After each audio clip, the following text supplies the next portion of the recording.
Just like that. We back. We back. We bike, y'all. We is bike. Me and Leland is back in the building to give y'all a recap for week.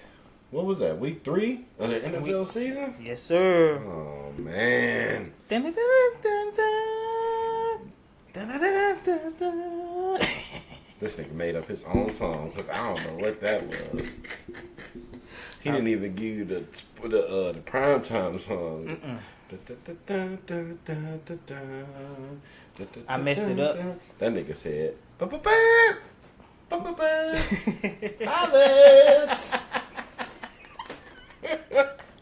Hey, y'all.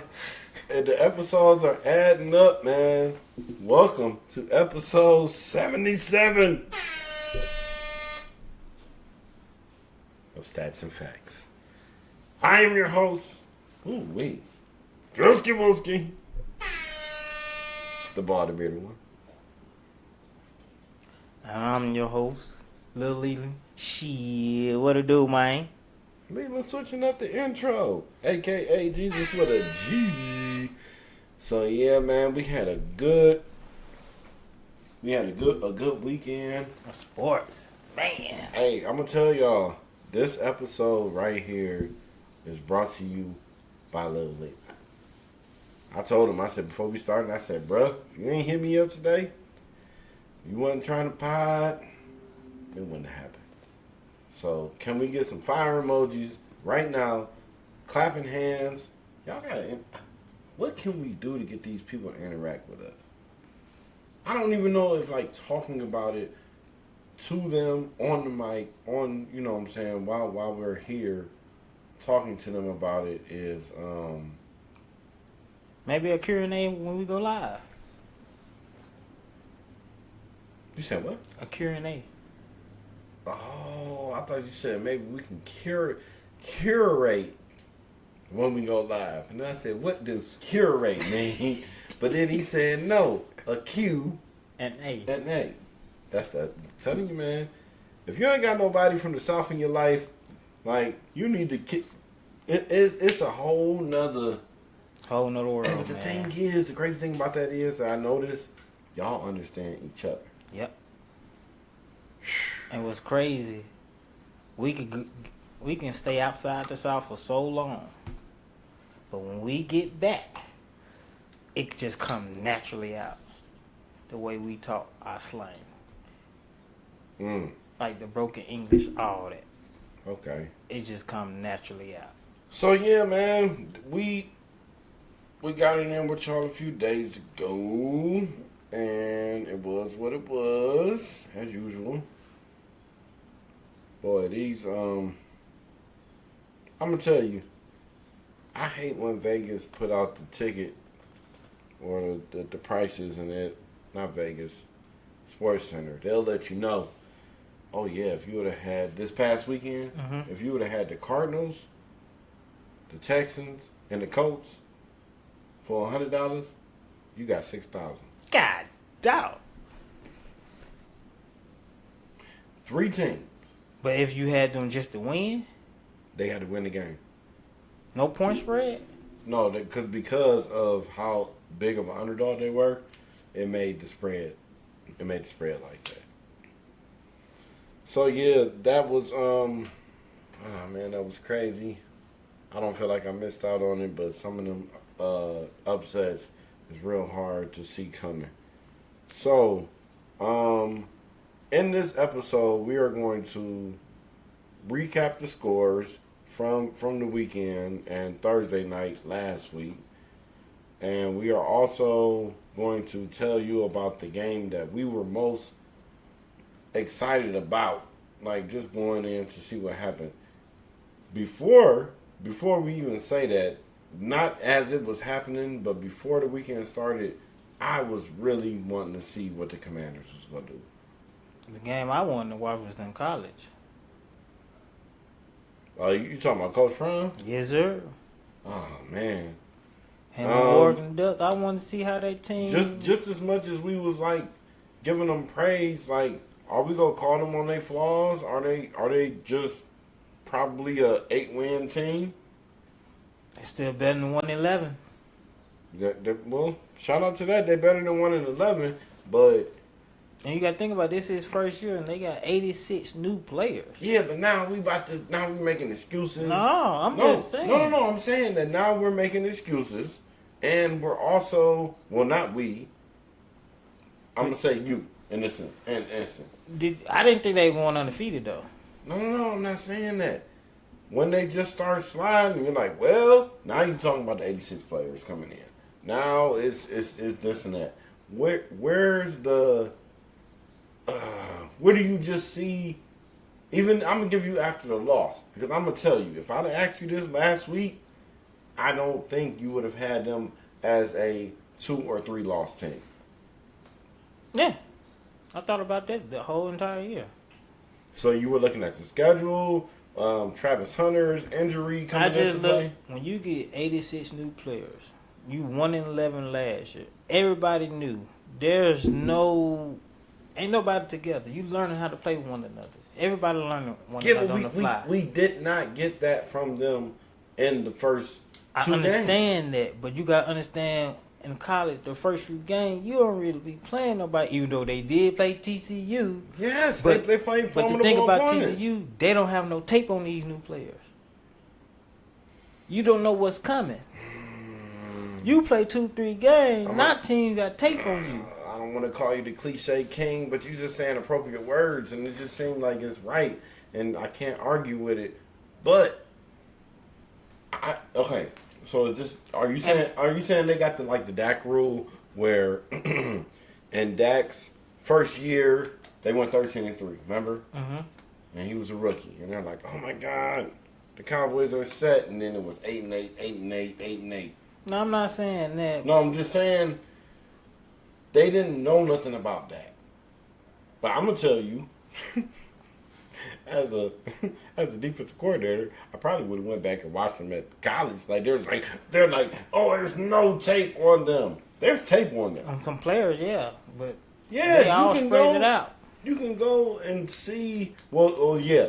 In your case, the argument that you're making, it will be very hard to go and at least track even 10 players, 5 players.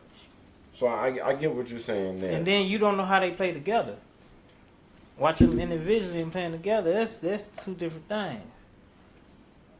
And then you gotta understand,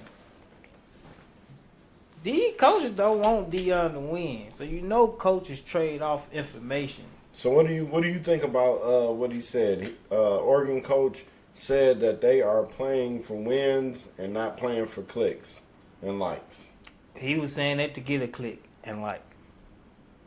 You got to do something to bring your team to this exposure. Yeah, Harry Douglas made a good point on ESPN Radio this morning. He said there was way more media coverage for this game. So his regular speech that he gives, even though the team might have went out there and still did the same thing, he was kind of fired up and drooling out the side of his mouth and spitting when he talking. You know you gotta understand, these coaches ain't trying to beat Colorado. These coaches trying to beat Deion Sanders.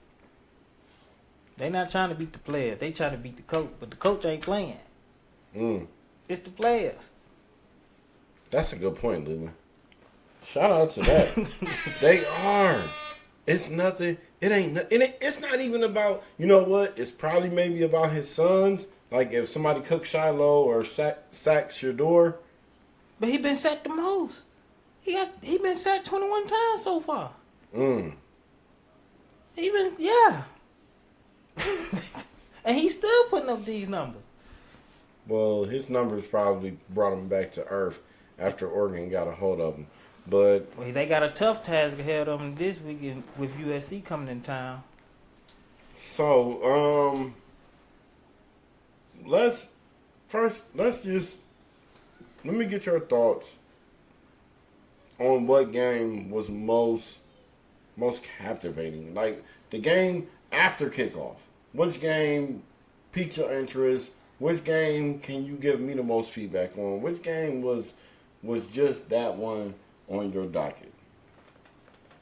I would say from this past week, I watched a lot of who that was, the 49ers, and And the Giants. yeah, old Christian McCaffrey, and He Purdy. always get that one run for like 25 yards where it just seemed like he's a See, he's a different type of running back. And I'm gonna give a shout out as a Browns fan to the 49ers because that organization, I think I'm watching the future of like how the Browns want to build their team. mm-hmm.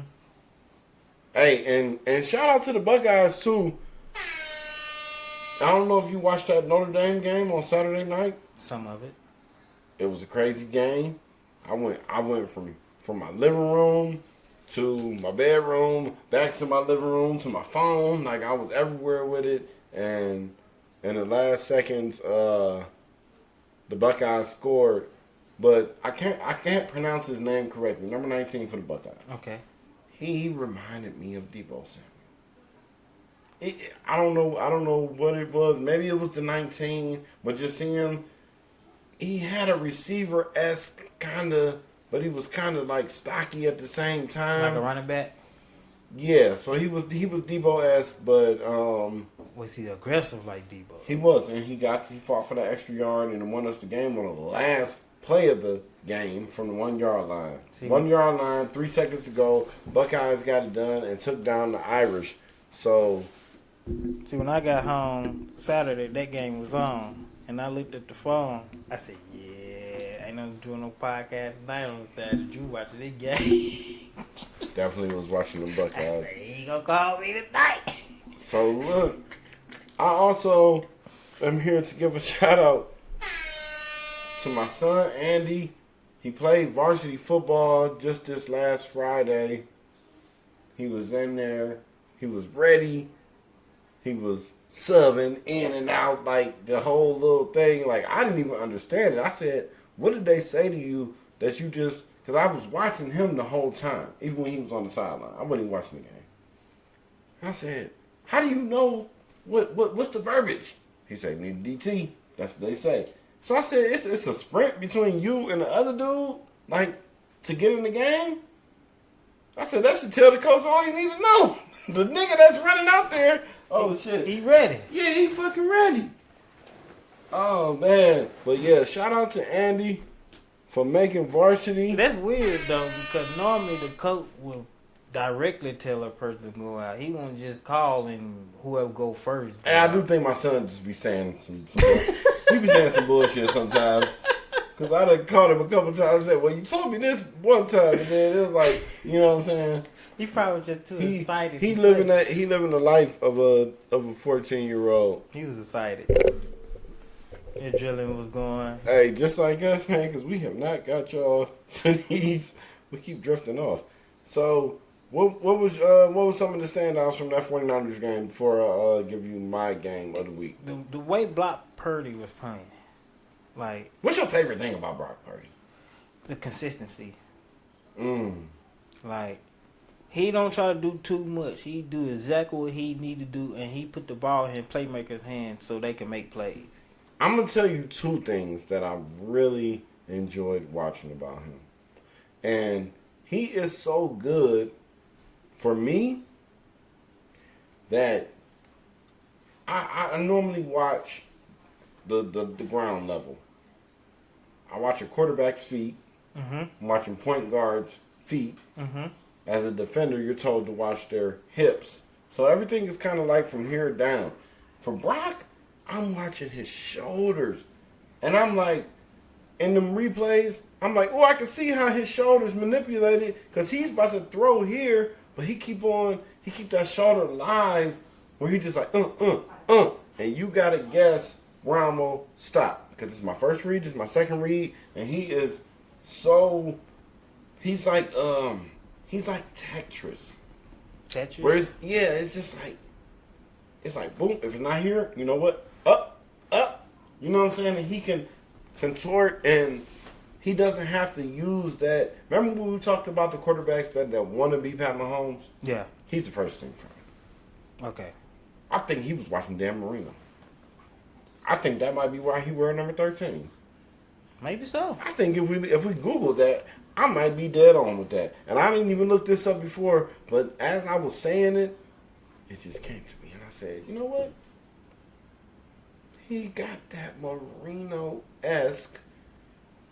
He's a little bit more fiery than Marino. Marino was down there in Miami, and he was there for a while. Shout out to Dan the Man, but that was a good one right there. For me, my game of the week, the game that I was watching the most, is obviously the Cleveland Browns. Shout out to the Dog Pound. Shout out to Deshaun Watson. Shout out to Kareem Hunt. Shout out to Amari Cooper. Fuck you talking about, man? And then they took a play away from Amari. I don't know if you saw that shit. Did you see that? When they thought he stepped out of bounds, but he was like way far from stepping out of bounds, and he put the move on the dude, and they inadvertent whistles and all type of shit. That should be happening in Cleveland, bro. That Jacksonville game. In the early 2000s, beer bottles, 15-10, we lost that game. I'll tell you, Quincy Morgan caught a pass. They called it a first down on the field. Browns got to the line. They ran another play, and then they went back and reviewed the play before. Never, ever happened in NFL history. It only happens to us as Cleveland fans. But, yeah, that's what we had to endure that night. And I remember that 15-10, Jacksonville Jaguars, Quincy Morgan, Kelly Holcomb. It was just like, like that's how y'all gonna do us? Like, not to say we even would have scored a touchdown, but the rule is if we get to the line, and that is why now the refs are in supreme control on the field, where they're in the ear, they're like, don't let this next play get off. Let's just stop this now, because even if my computer ain't loaded, I need to look at this, and you cannot get a play off. That was a slugfest, yo. That game, that was a defensive game, man. The Browns? Well, it was for maybe a half, but the play action game opened up for the Browns. Deshaun Watson, by many people's optics or whatever the fuck you want to say, it was his best game. Yep. I can definitely say that. Especially completion-wise. It's like he was getting back to his old self. Now, that's what spoke to me the most. The fact that if Chubb goes down, shout out to Nick Chubb. That shit affected my day. Like, when Chubb got injured, I'm going to tell y'all, my day did not go as planned. I felt that one for you. It did not go as planned. Like, I was off as a human. As a human, I was off. But it was what it was. So, shout out to Chubb. I hope he's back next season, healthy. I do, just for the sake of being a Browns fan, kind of feel like, hey, what's stopping us? Like, I think we can get with Kansas City. Like, our defense, bro. Kansas City got defense now, too. The Browns have given up 6 points in 2 home games this year. Yeah, y'all got a nasty defense. I ain't gonna lie. They told Jim Schwartz, they said, just stop doing crazy, grimy shit, and, we'll let you be a good defensive coordinator. Because that game y'all had against the Steelers, I would say that probably been the most physical game I've seen in a while. Like, they was hitting that game. Yeah, but it was still, it wasn't, we shouldn't have lost that game. We should be 3-0. But as a Browns fan, I'm tired of saying, oh, we should be this and we should be that. So we're going to go ahead and give y'all a breakdown, a rundown, a fucking run through, whatever the hell you want to call it. Chargers. What? Okay. Staley should have just punted the ball, right? On the 24-yard line? Was he scared of Kirk Cousins? I don't know what he was thinking, Was man. was Brandon Staley scared of Kirk Cousins? It was that I think he was thinking about the first 2 games and they were losing. He just trying to win. He don't. Do you think Brandon Staley lives hypothetically?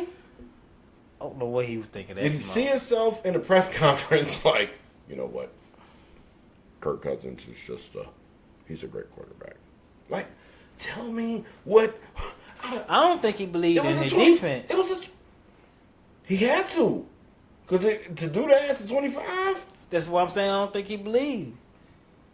But if he does that. Because normally you would believe you would punt that ball and try to make them go 80 yards down the field. Okay, but then you just gave them a fourth of that field or a third of that field. Because you trying to score. No. You trying to get this first down and keep that offense on the field. Their own 25.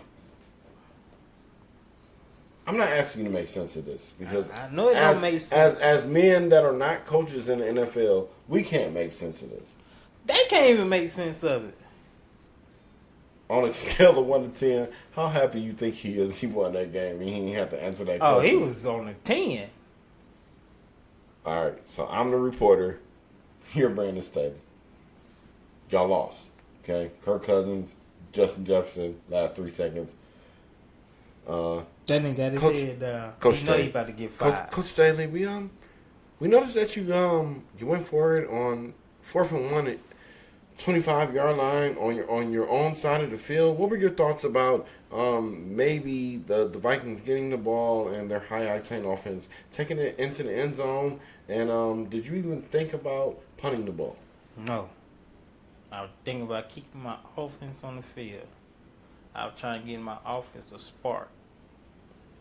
Well, Coach, why didn't you do a quarterback sneak with Justin Herbert, who's 6'6"? I ain't trying to get him injured. Next question.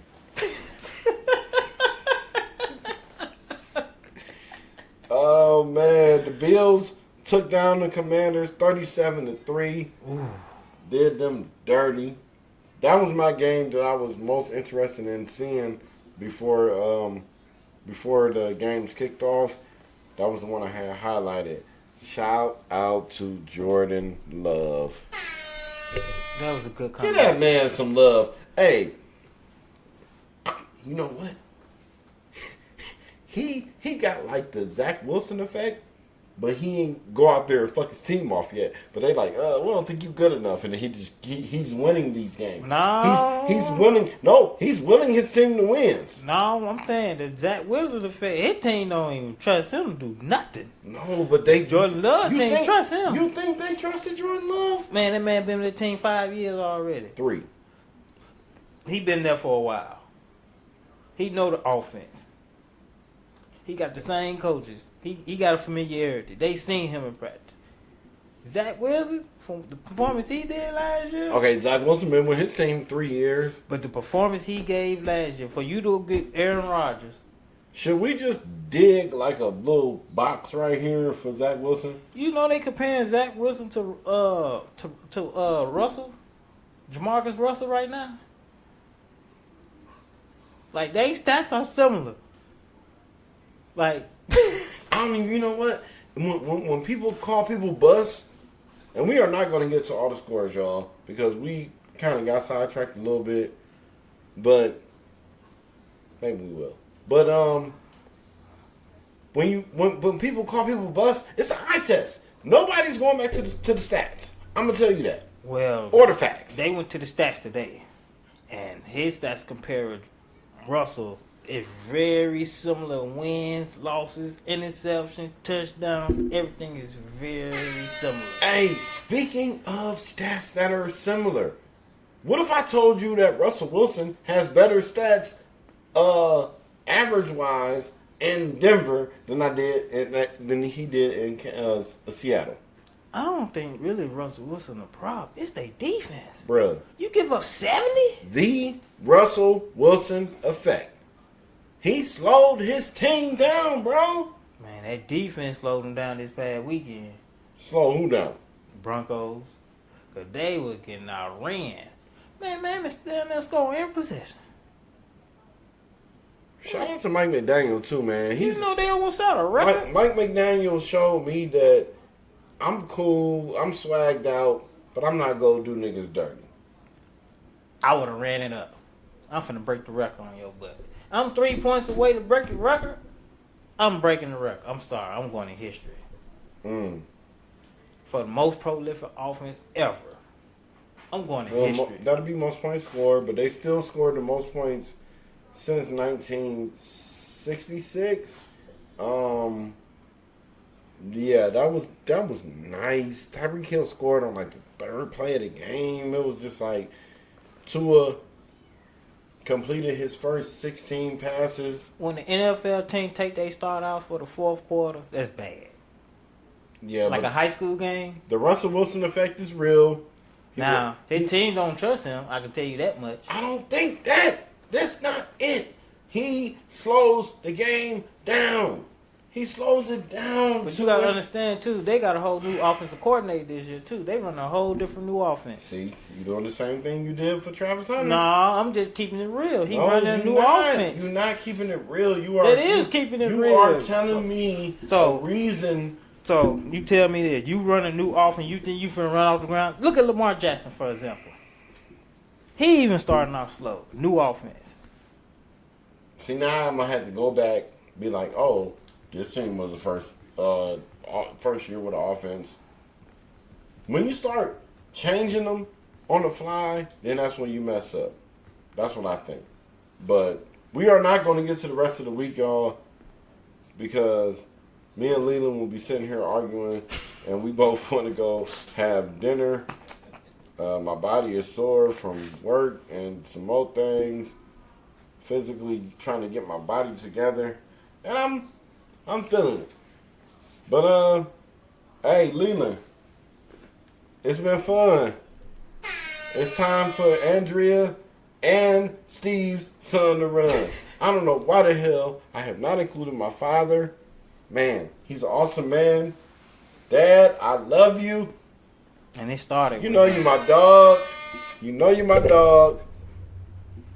So it's been fun. It's time for Andrea and Steve's son to run.